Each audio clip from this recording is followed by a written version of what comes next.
أعوذ بالله من الشيطان الرجيم. بسم الله الرحمن الرحيم. والفجر وليال عشر والشفع والوتر والليل إذا يسر هل في ذلك قسم لذي حجر ألم تر كيف فعل ربك بعاد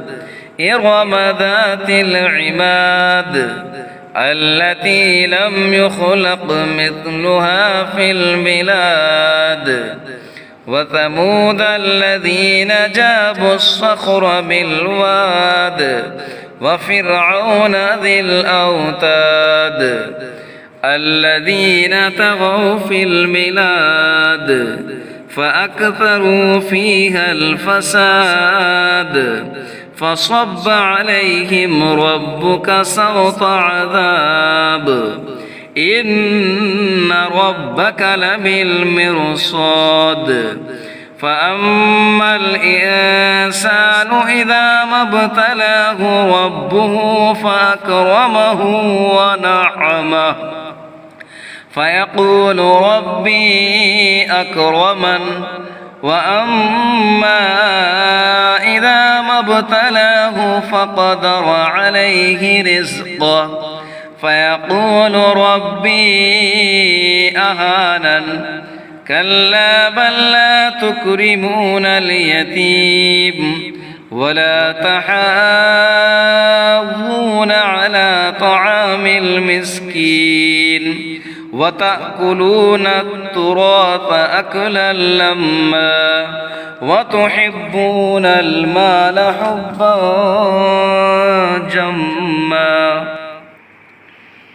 كلا إذا دكت الأرض دكا دكا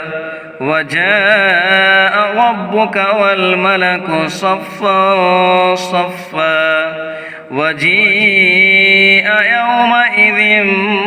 بجهنم يومئذ يتذكر الإنسان وأنى له الذكرى يقول يا ليتني قدمت لحياتي فيومئذ لا يعذب عذابه أحد ولا يوثق وثاقه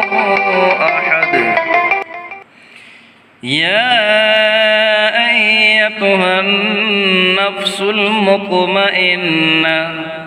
ارجعي إلى ربك راضية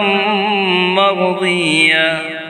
فادخلي في عبادي وادخلي جنتي صدق الله العظيم.